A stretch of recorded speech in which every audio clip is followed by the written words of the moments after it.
Pirms Aleksandrs kļuva par karali, Grieķija bija sašķelta. Tā vēl nebija viena valsts.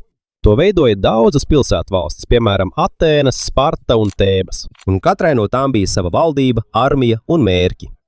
Atēnas bija pazīstamas ar demokrātiju, floti, mākslu, teātri un filozofiju. Savukārt Sparta bija slavena ar stingru militāro apmācību un disciplinētiem karavīriem. 480 gadā pirms mūsu ēras vairākas Grieķijas pilsētvalstis uz laiku apvienoja spēkus pret Persijas impēriju. Un šī bija Termopilu kauja, kur neliels grieķu karaspēks kopā ar Spartas karavīriem, kurus vadīja karalis Leonīds, stājās pretī milzīgajai Persijas armijai. Lielākā daļa grieķu aizstāvju tika sakauti un nogalināti, taču viņi aizkavēja Persijas armijas virzību. Tas deva laiku citām Grieķijas pilsētvalstīm sagatavoties. Pēc tam Grieķi sakāva Persijas floti Salamīnas kaujā. Nākamajā gadā viņi sakāva arī Persijas armiju Platajas kaujā, tāpēc Persija bija spiesta atkāpties no Grieķijas. Bet pēc kara Grieķi atkal sāka savstarpēji karot. Sekoja cīņas starp Atēnām, Spartu, Tēbām un citām pilsētvalstīm. Tāpēc viņu armijas kļuva vājākas, daudzas pilsētas tika izpostītas un tirdzniecība sabruka. Kamēr viņi bija aizņemti cīnoties savā starpā, Maķedonija Grieķijas ziemeļos kļuva arvien spēcīgāka. Maķedoniju izmainīja karalis Filips II, Aleksandra tēvs. Viņš bija izcils karalis, diplomāts un militārais stratēģis. Viņš pārkārtoja Maķedonijas armiju, padarot to disciplinētāku, organizētāku un efektīvāku kaujā. Viens no svarīgākajiem viņa armijas ieročiem bija sarisa. Sarisa bija ļoti garš šķēps, kura garums sasniedza aptuveni 13 līdz 18 pēdas. Tas bija garāks nekā parastais šķēps, ko izmantoja citi grieķu karavīri. Karavīri ar sarisām cīnījās ciešā formācijā, ko sauc par falangu. Kad viņi vienlaicīgi pavērsa savu šķēpus uz priekšu, viņi izskatījās kā kustīga ass tērauda siena. Pretiniekam bija grūti pietuvoties, jo bija jāpārvar daudzi šķēpu gali. Taču falangai bija arī savi trūkumi. Tā ir spēcīga, ja zeme ir līdzena un formācija ir neskarta. Taču, ja ierinda tiek izjaukta vai nonāk akmeņainā un šaurā vietā, to kļūst grūti kontrolēt. Tāpēc Filips neizmantoja tikai falangu. Viņš apvienoja smago kājnieku, vieglo kājnieku, strēlniekus, šķēpmetējus, izlūkus un kavalēriju. Katrai grupai bija skaidrs uzdevums. Falanga saskārās ar pretinieka galveno spēku, savukārt ātrākā kājnieku vienība aizsargāja tās sānus. Strēlnieki un šķēpmetēji uzbruka no attāluma. Kad pretinieka aizsardzībā radās sprauga, kavalērija ātri devās uzbrukumā. Spēcīgākā kavalērijas vienība bija biedru kavalērija. To veidoja Maķedonijas elitārie jātnieki. Kad viņi pamanīja pretinieka līnijas vājāko vietu, viņi kopā strauji uzbruka, lai to pārrautu. Vienkārši sakot, falanga aizkavēja pretinieku priekšā, kamēr kavalērija deva pēdējo spēcīgo triecienu. Pateicoties šai sistēmai, Maķedonija kļuva par spēcīgāko valstību Grieķijā. Neskatoties uz to, 338. gadā paiemot, Filips sakāva apvienoto Atēnu un Tēbu armiju Hēronejas kaujā. Kaujā piedalījās arī jaunais Aleksandrs, kuram toreiz bija tikai 18 gadi. Pateicoties šai uzvarai, Filips ieguva kontroli pār lielāko daļu Grieķijas pilsētvalstu. Pēc tam viņš izveidoja Korintas līgu. Tā apvienoja Maķedoniju un lielāko daļu Grieķijas pilsētvalstu viņa vadībā. Sparta bija galvenā, kas atteicās pievienoties. Kad Filips jau bija ieguvis kontroli pār lielāko daļu Grieķijas, viņš plānoja iebrukt Persijas impērijā. Maķedonija un Persija bija dažādas valstis. Persija tajā laikā bija lielākā un bagātākā impērija. Tā kontrolēja Mazāziju, Ēģipti, Mezopotāmiju un daudzas citas teritorijas. Taču Persijā bija arī iekšējas problēmas, piemēram, sacelšanās un cīņa par varu. Filips saskatīja šo kā labu iespēju uzbrukt. Viņš plānoja vadīt maķedoniešus un grieķus lielā karā pret Persiju. Taču pirms viņš paspēja to sākt, viens no viņa paša miesas sargiem viņu nogalināja 336. gadā pirms mūsu ēras. Joprojām nav skaidrs, vai slepkavības iemesls bija tikai personīga nepatika, vai arī aiz tās slēpās lielāka sazvērestība. Pēc Filipa nāves viņa dēls Aleksandrs kļuva par Maķedonijas karali. Tajā laikā viņam bija tikai 20 gadi. Viņš jau bija gudrs un izcils karotājs. Viens no viņa skolotājiem bija arī filozofs Aristoteles, kurš viņam mācīja zinātni, politiku, medicīnu, literatūru un filozofiju.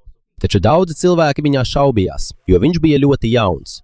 Bija tādi, kas vēlējās atņemt viņam troni, arī dažas kaimiņu teritorijas sacēlās pret Maķedoniju. Tāpēc pirms Aleksandrs uzbruka Persijai, viņam vispirms bija jānostiprina sava karaliste. Viņš ātri apspieda sacelšanās ziemeļos un nostiprināja savu kontroli pār Maķedoniju. Kamēr viņš bija prom, izplatījās nepatiesa ziņa, ka viņš esot miris, tāpēc Tēbu pilsēta sacēlās. Aleksandrs ātri atgriezās un ielenca pilsētu.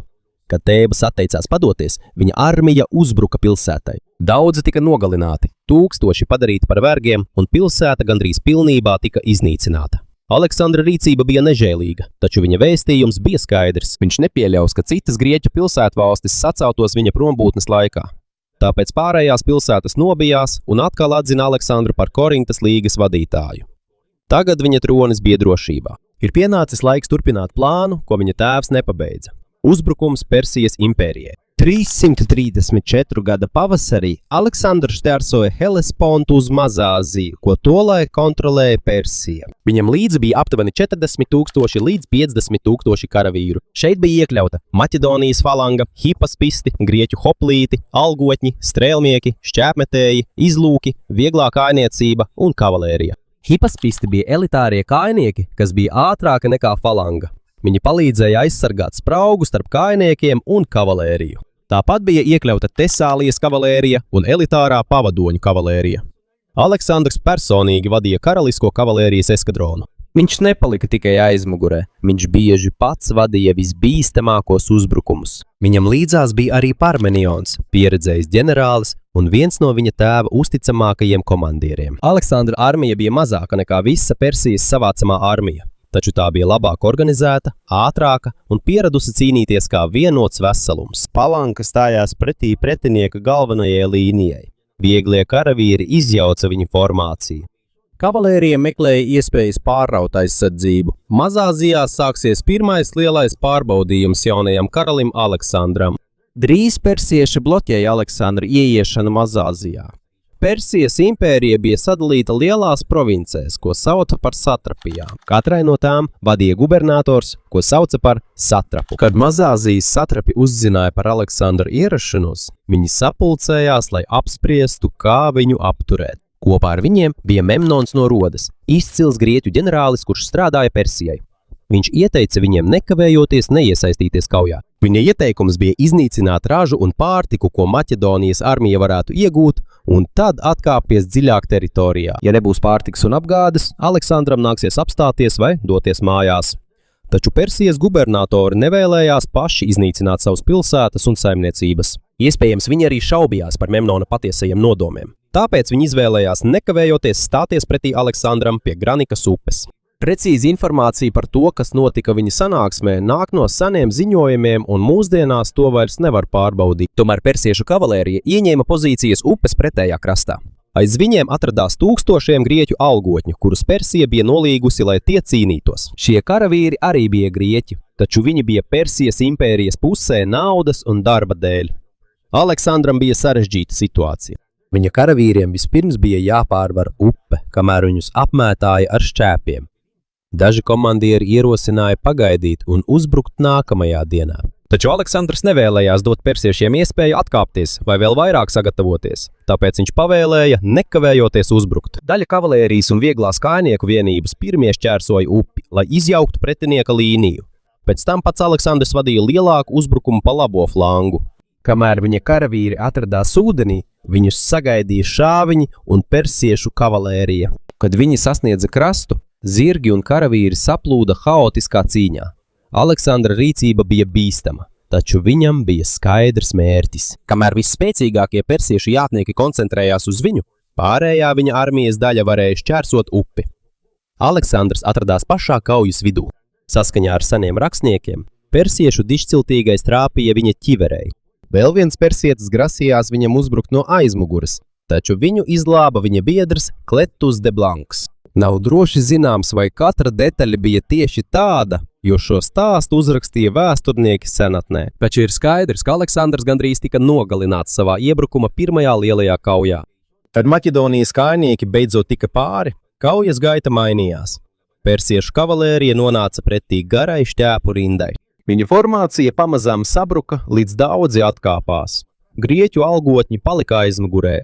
Aleksandra karaspēks tos ielēnca. Daudzi tika nogalināti. Tie, kas tika sagūstīti, kļuva par gūstekņiem un tika nosūtīti strādāt uz Maķedoniju. Aleksandrs iespējams uzskatīja viņus par nodevējiem, jo viņi bija grieķi, kas cīnījās Persijas pusē. Taču iespējams, viņš arī vēlējās dot brīdinājumu citiem algotņiem, lai tie nestātos viņa pretinieku pusē. Granikas kauja 334 gadā p.a.m. bija pirmā lielā Aleksandra uzvara pār Persijas impēriju. Pateicoties tam, viņam pavērās ceļš uz lielu daļu Mazāzijas rietumu. Sardes, viena no svarīgākajām pilsētām un Persijas centriem šajā reģionā, padevās bez lielas cīņas. Taču pastāvēja vēl lielāks drauds. Persijas flote joprojām bija spēcīga. Tā kontrolēja daudzas bāzes austrumu vidusjūrā. Ja to neizdosies apturēt, tā varētu pāraut pārtikas, karavīru un ziņojumu ceļu starp Aleksandru un Grieķiju. Aleksandram nebija pietiekami spēcīgas flotes, lai tieši sakautu Persiju jūrā. Tāpēc viņš izmantoja citu pieeju. Tā vietā, lai dzenātos pakaļ kuģiem, viņš ieņēma piekrastes pilsētas un ostas, ko izmantoja persiešu flote. Kad kuģiem vairs nav drošas bāzes un apgādes, to spēja darboties samazinās. Viņš iebruka Miletā un Halikarnāsā. Abas pilsētas pretojās, īpaši Halikarnāsa, kur Memnons palīdzēja aizsardzībā. Taču Aleksandrs ieguva lielāko daļu šo pilsētu. Taču aplenkumi nebija ātri vai viegli. Halikarnāsā daži persiešu aizstāvi spēja izbēgt, vai arī palika dažās stipri nocietinātās pozīcijās, pat tad, kad Aleksandrs jau kontrolēja galveno pilsētu. Pēc tam Aleksandrs devās tālāk uz Līcijas un Frīģijas reģioniem. Kamēr Aleksandrs virzījās uz priekšu pa sauszemi, Memnons mēģināja pārnest karu uz Egejas jūru, kas ir daļa no Grieķijas.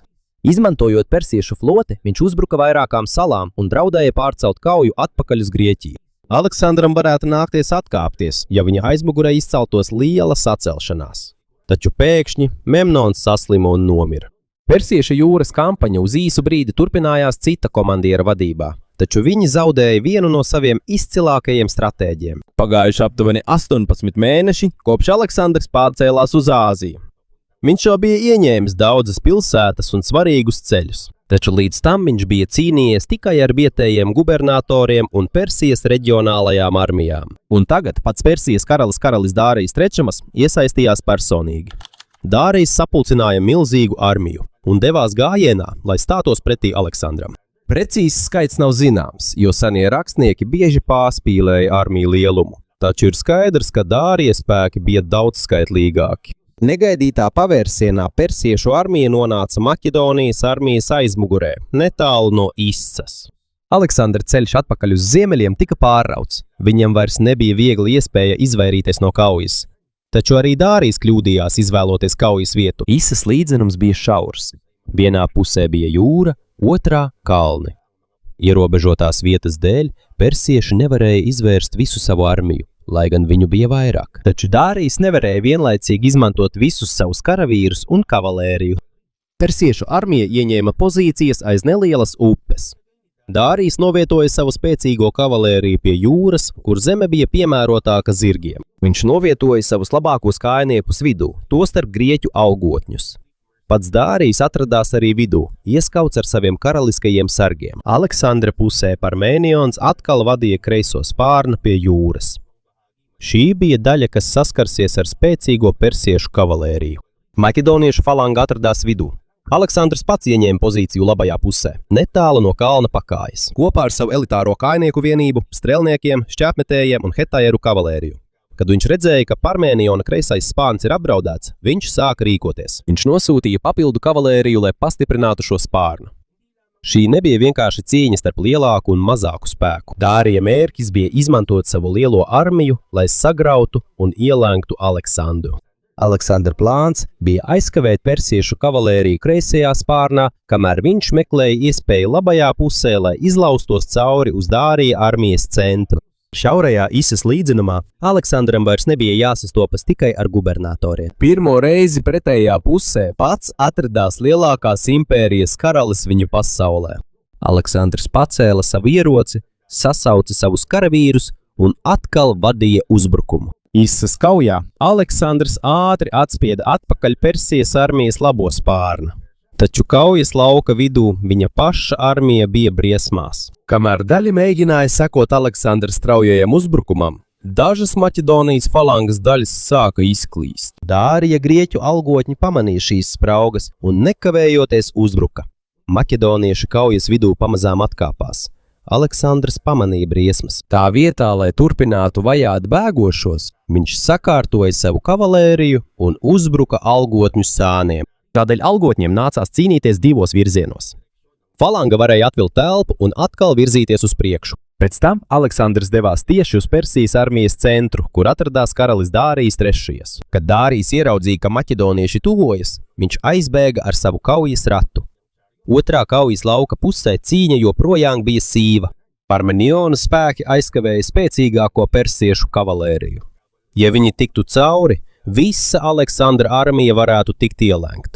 Taču viņi palika savās pozīcijās. Kad izplatījās ziņas, ka Dārijs ir aizbēdzis, daudzi persiešu karavīri zaudēja pārliecību. Viņa formācija sabruka, un viņi sāka bēgt. Aleksandrs uzvarēja kaujā. Maķedonieši ieguva arī Dārija nometni, kur bija palikusi viņa māte, sieva un bērni. Aleksandrs viņus nenogalināja. Viņš saglabāja viņu augsto stāvokli un pavēlēja pret viņiem izturēties labi. Tas bija svarīgi viņa plānam. Viņš vēlējās parādīt, ka nav tikai iekarotājs. Viņš arī vēlējās, lai viņu atzīst par cienīgu kļūt par Dārija pēcteci kā Persijas karali. Taču Aleksandrs uzreiz nedzinās pakaļ Dārijam. Pirms viņš devās Persijas impērijas centrā, viņam vispirms bija jākontrolē austrumu vidusjūras piekraste. Ja ostas joprojām atrastos Persijas rokās, Persija varētu izmantot floti, lai pārtrauktu viņa apgādi un atbalstītu sacelšanās Grieķijā. Lielākā daļa Fenikijas pilsēta padevās, taču Tīra atteicās. Galvenā Tīras daļa atradās uz salas netālu no krasta. To bija ieskauta ar ūdeni un aizsargāta ar augstiem mūriem. Tā kā Aleksandram bija ierobežota sava flote, to bija grūti uzbrukt. Tāpēc viņš lika izveidot plašu ceļu no sauszemes līdz salai. Viņa vīri izmantoja akmeņus, koku un zemi. Kamēr viņi to būvēja, aizstāvji no mūriem un kuģiem pastāvīgi meta akmeņus un šāva uz viņiem. Pīras aizstāvji pat izmantoja ugunskuģi, lai nodedzinātu Aleksandra aplenkuma torņus un citu viņa aprīkojumu. Bet viņš neatkāpās. Viņš lūdza kuģus no pilsētām, kas jau bija padegušās viņam. Kad viņam izdevās izveidot lielāku floti, viņš aplenca Tīru un uzbruka tās mūriem gan no sauszemes, gan no jūras. Pēc aptuveni 7 mēnešiem aizsardzība tika pārrauta, un pilsēta krita 332. gadā pa Amom, sods bija nežēlīgs. Daudzi tika nogalināti uzbrukuma laikā, un tūkstošiem tika pārdoti verdzībā. Pēc tam viņš uzbruka Gazai, vēl vienai stiprai pilsētai, kas bloķēja ceļu uz Ēģipti. Pēc smagas aplenkšanas viņa armija arī šo pilsētu ieņēma. Kad Aleksandrs ieradās Ēģiptē, viņam vairs nebija jāsaskaras ar lielu persiešu armiju. Persiešu gubernators padevās un nodeva viņam kontroli pār visu provinci. Daudziem ēģiptiešiem persiešu pārvalde nebija populāra, tāpēc daži priesteri un vietējie vadītāji pieņēma Aleksandru kā jauno valdnieku. Viņu atzina par faraonu, titulu, ko lietoja senās Ēģiptes valdnieki. Netālu no Nīlas upes ietekas viņš dibināja pilsētu Ēģiptē. Vieta tika izvēlēta, jo tā varēja kļūt par svarīgu ostu un tirdzniecības centru starp Ēģipti un Vidusjūru. Viņš arī devās uz Sivas oāzi, lai apmeklētu dieva Amuna templi un orākulu. Saskaņā ar dažiem seniem stāstiem, viņa tur nosauca par Amuna dēlu. Nav skaidrs, ko tieši priesteri teica, taču Aleksandrs izmantoja šo vizīti, lai stiprinātu savu tēlu kā valdniekam ar dievu svētību. Kamēr viņa vara paplašinājās Āzijā un Ēģiptē, Grieķijā izcēlās sacelšanās. To vadīja karalis Agis III no Spartas, kurš saņēma palīdzību no Persijas. Viņš cerēja, ka Aleksandra prombūti varēs izmantot, lai vājinātu Maķedonijas kontroli. Taču Aleksandrs Grieķijā bija atstājis savu komandieri Antipateru. Antipaters sastapās ar Spartas armiju netālu no Megalopolises 331 gadā Pemom E. Spartieši drosmīgi cīnījās, taču viņus sakāva lielāks Maķedonijas karaspēks. Kaujā krita arī karalis Agis. Tādējādi Aleksandra aizmugure palika droša, kamēr viņš tuvojās Persijas impērijas centram. Dārijs mēģināja izbeigt karu ar līgumu. Saskaņā ar seniem ziņojumiem viņš piedāvāja Aleksandram lielu naudas summu, laulību ar savu meitu un kontroli pār lielu Persijas zemju daļu. Piedāvājuma precīzās detaļas atšķiras atkarībā no senā rakstnieka, taču Aleksandra atbilde bija skaidra. Viņš atteicās no miera. Viņš vairs nevēlējās kontrolēt tikai tās zemes, kuras jau bija iekarojis. Viņš gribēja aizstāt Dāriju un iegūt visu Persijas impēriju. 331. gadā pirms mūsu ēras viņš devās gājienā uz Mezopotāmiju. Netālu no Gaugamelas, mūsdienu Irākas teritorijā, Dārijs gatavojās pēdējai lielajai kaujai. Atšķirībā no šaurās kaujas lauka pie Isas, persiešu karalis izvēlējās plašu un līdzenu vietu. Viņa vīri pat izlīdzināja zemi, lai kavalērija un kara rati varētu viegli pārvietoties. Dārijs sapulcēja karavīrus no dažādām savas impērijas daļām. Šeit bija kājnieki, strēlnieki, kavalērija no Vidusāzijas un Armēnijas, kara rati ar asmeņiem uz riteņiem un, iespējams, arī daži kara ziloņi. Nav precīzi zināms abu armiju skaits. Daži senie rakstnieki minēja pārspīlēt lielus skaitļus. Taču vēsturnieki piekrīt, ka Dārija spēki bija lielāki nekā Aleksandra armija. Aleksandrs zināja, ka viņu var aplenkt, tāpēc viņš izvietoja otro līniju armijas aizmugurē un nedaudz pagrieza abas armijas malas uz sānēm. Kad Persijas spēki mēģināja apiet, viņiem pretī stājās īpašas vienības. Aleksandra plāns sākās ar neparastu manevru. Tā vietā, lai dotos tieši uz centru, viņš lēnām novirzīja savu labo spārnu prom no kaujas lauka.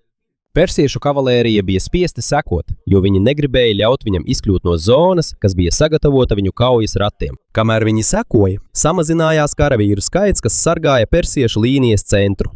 Tieši to Aleksandrs arī gaidīja. Viņš nosūtīja kavalēriju, lai apturētu persiešus pa labi. Izcēlās liela jātnieku kauja, kamēr Dārijs izveda savus kara ratus. Šķēpmetēji ātri sagaidīja kara ratus. Viņi trāpīja zirgiem un vadītājiem. Daži Maķedonijas kājnieki atvēra ejas, lai kara rati varētu izbraukt cauri, nesaduroties ar viņu ierindām. Ieroči, uz kuriem Dārijs cerēja, ka te iznīcinās falangu, cieta neveiksmi. Un kad Persijas armijas centrs pilnībā atvērās, Aleksandrs vadīja hetairu kavalēriju un izlasītos kājniekus straujā uzbrukumā. Viņi tieši devās uz atvērto spraugu. Viņu uzbrukuma galā atkal atradās Dārijs, karalis, kuru Aleksandram bija jāuzvar, lai iegūtu visu Persiju. Kad Persijas armijas centrs pie Gaugamelas atvērās, Aleksandrs nekavējoties to uzbruka. Karavīri ap Dāriju sāka panikot. Viņa formācija tika izjaukta, un Persijas karalis apkal bēga. Tomēr Aleksandrs viņu nespēja panākt. Kaujas lauka otrā pusē Parmeniona spēki gandrīz tika ielenkti. Daži persiešu un Vidusāzijas jātnieki pat izlauzās cauri līnijai. Tā vietā, lai uzbruktu maķedoniešiem no aizmugures, daži devās tieši uz nometni, lai iegūtu bagātības. Parmenions lūdza palīdzību. Tāpēc Aleksandrs pārtrauca Dārija vajāšanu un atgriezās, lai izglābtu savu kreiso spārnu.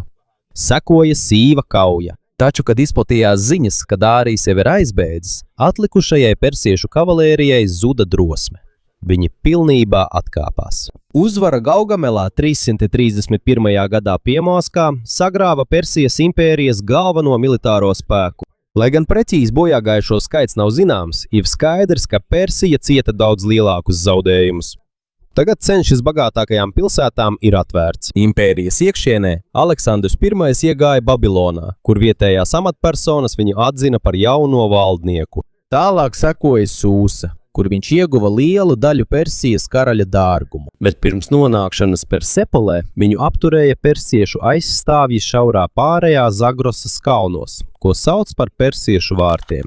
Viņus bija grūti uzvarēt tiešā uzbrukumā, tāpēc Aleksandra karaspēks meklēja citu ceļu kalnos un apgāja persiešu pozīcijas. Kad aizstāvji tika ielenkti un sakauti, 330. gadā Pammē Aleksandrs sasniedza Persepolu, Persijas impērijas ceremonālo galvaspilsētu. Viņš ļāva saviem karavīriem paņemt pilsētas bagātības. Vēlāk tika nodedzināta arī karaliskā pils. Daži seni avoti apgalvo, ka tas tika darīts kā atriebība par to, ka persieši nodedzināja Atēnas iepriekšējā gadsimtā. Tomēr joprojām tiek apspriests, vai ugunsgrēks tika iepriekš plānots, vai arī tas izcēlās, kamēr maķedonieši svinēja un dzēra. Tas bija pretrunā ar to, kādu tēlu Aleksandrs vēlējās radīt. Citās vietās viņš rīkojās kā jaunais Persijas karalis. Taču Persepolē viņš uzvedās kā iekarotājs, kas meklē atriebību. Tikmēr Dārijs turpināja bēgt uz austrumiem, lai izveidotu jaunu armiju. Viņam tas vairs neizdevās. Tuvojoties Aleksandram, Dāriju sagūstīja daži no viņa paša amatpersonām. Viens no tiem bija Bessus, Baktrijas gubernators. Viņi nogalināja Dāriju un atstāja viņam ķermeni pirms paši aizbēga. Kad maķedonieši viņu atrada, Persijas karalis jau bija miris. Aleksandrs lika apglabāt Dāriju kopā ar iepriekšējiem Persijas karaļiem. Ar šo rīcību viņš parādīja, ka uzskata sevi par likumīgu troņa mantinieku, nevis tikai par svešu iekarotāju. Besus savukārt pasludināja sevi par jauno karali. Tāpēc Aleksandrs turpināja savu gājienu uz austrumiem. Viņam bija jānotver Besus un jāiegūst kontrole pār tālajām bijušās Persijas provincēm. Kampaņa nebija viegla. Apvidos, kas tagad ietilps Afganistānas, Uzbekistānas un Taģikistānas teritorijā, viņš saskārās ar sacelšanos un straujiem vietējo kaujinieku uzbrukumiem. Viņi nevienmēr cīnījās atklātā kaujas laukā. Viņi uzbruka un pēc tam paslēpās kalnos, tuksnesī un attālos ciematos. Aleksandrs izveidoja vairākas pilsētas, lai sargātu svarīgākos ceļus. Daudzas no tām viņš nosauca par Aleksandriju. Besus tika notverts pēc tam, kad viņa nodeva. Aleksandrs viņu nosūtīja uz Persiju kopā ar viņa paša biedriem, kur viņš tika sodīts un nogalināts par Darijusa nogalināšanu. Taču pat pēc Besusa nāves cīņas Baktrijā un Sogdijā turpinājās. Jo ilgāk karš turpinājās, jo lielākas problēmas radās paša Aleksandra armijā. Daudzi maķedonieši jau vairākus gadus bija prom no savām ģimenēm. Viņi bija noguruši no bezgalīgās maršēšanas un kaujām. Viņiem arī nepatika, ka Aleksandrs pakāpeniski sāka izmantot persiešu apģērbu un amatpersonas. Un arī karaliskos tērpus. Aleksandram tas bija nepieciešams, lai miljoniem persiešu pavalstnieku viņu pieņemtu. Taču daži viņa tautieši uzskatīja, ka viņš aizmirst savu izcelsmi. Spriedze Samarkandā pieauga. Kamēr viņi dzēra, Aleksandrs un veterāns ģenerālis Kletus Melnais sāka strīdēties. Kletus bija karavīrs, kurš reiz izglāba viņa dzīvību Granikas kaujā. Dusmu uzplūdā Aleksandrs viņu nogalināja ar šķēkapu. Pēc tam viņš ļoti nožēloja savu rīcību, taču viņš vairs nevarēja atgriezt dzīvību cilvēkam, kurš viņam ilgi bija kalpojis. Aleksandrs arī mēģināja likt dažiem grieķiem un maķedoniešiem veikt persiešu rituālu proskinezis, kurā cilvēks noliecas vai nometas ceļos karaļa priekšā. Persiešu galmā tas bija ierasts, taču grieķiem šāda cieņas izrādīšana parasti bija paredzēta tikai dieviem. Sakarā ar spēcīgo pretestību Aleksandrs atteicās no šī plāna. Bija arī apsūdzības par atentāta plānu. Daži karavīri un virsnieki, kuri tika turēti aizdomās par iesaistīšanos, tika nogalināti. Starp nogalinātajiem bija arī viņa bijušais kavalērijas komandieris Pilotas un viņa tēvs Parmenions. Parmenions bija ļoti nozīmīgs gandrīz visās Aleksandra pirmajās uzvarās. Taču viņš tika nogalināts pirms uzzināja par sava dēla likteni. Aleksandrs baidījās, ka viņš varētu sacelties. Ar šo rīcību viņš parādīja, cik stingrs un aizdomīgs viņš ir kļuvis pret cilvēkiem sev apkārt. Lai nostiprinātu kontroli pār Baktriju, Aleksandrs apprecēja Roksanu, vietējā dišciltīgā meitu. Iespējams, viņam viņa patiešām personīgi patika, taču laulība bija svarīga arī kā politiska alianse.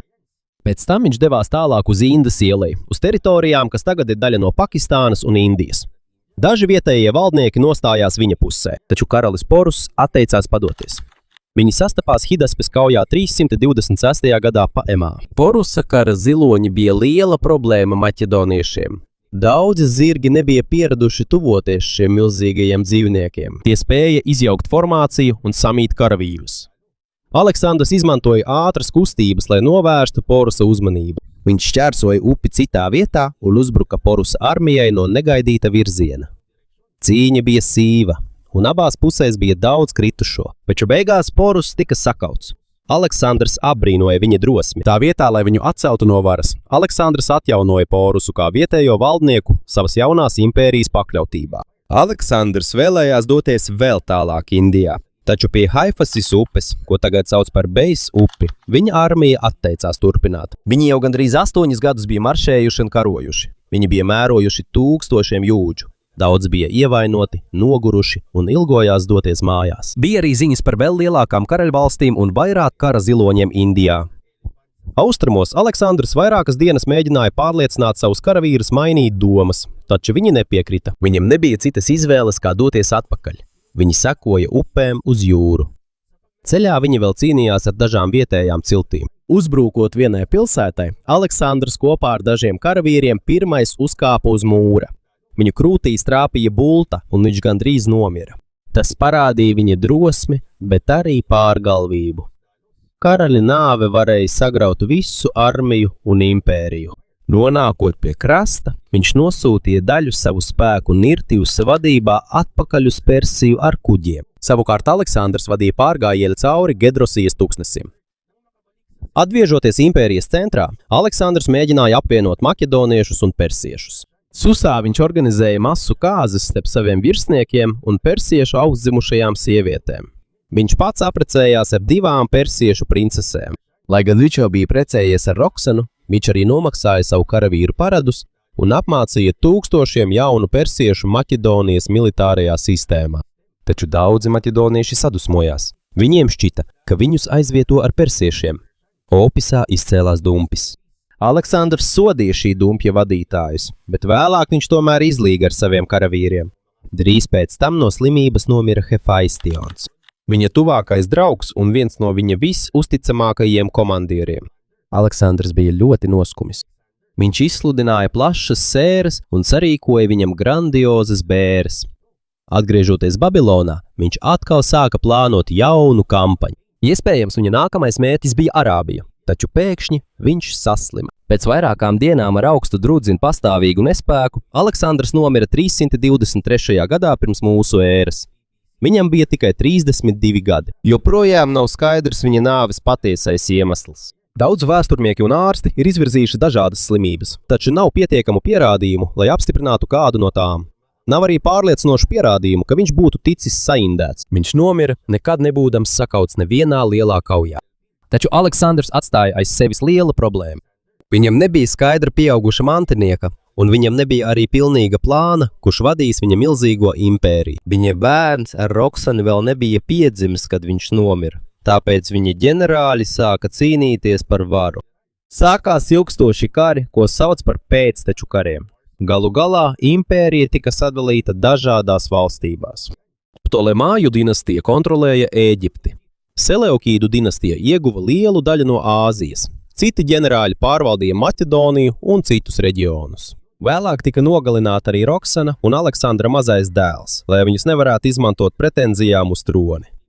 Viņa impērija neilgi pastāvēja kā vienota valsts. Taču tas atstāja lielu ietekmi. Grieķu valoda, māksla, zinātne, arhitektūra un politiskās idejas izplatījās Ēģiptē, tojos austrumos, kā arī daļā centrālās un Dienvidāzijas. Tas pilnībā neaizstāja vietējās kultūras. Tā vietā sajaucās grieķu, ēģiptiešu, persiešu un citas tradīcijas. Tas kļuva par helenistiskā laikmeta sākumu.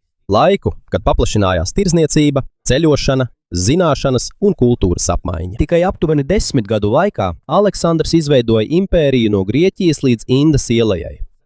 Viņš bija izcils komandieris, bet arī nežēlīgs iekarotājs. Viņš spēja cienīt sakauto karali, bet viņš arī spēja iznīcināt pilsētu. Viņš spēja saplūst ar citām kultūrām, bet viņš arī spēja nogalināt pat savu ilgdadējo biedru. Viņa impērija nebija ilgmūžīga, bet viņš ar to mainīja attiecības starp austrumiem un rietumiem, un tās ietekme bija jūtama vēl daudzus gadsimtus pēc viņa nāves.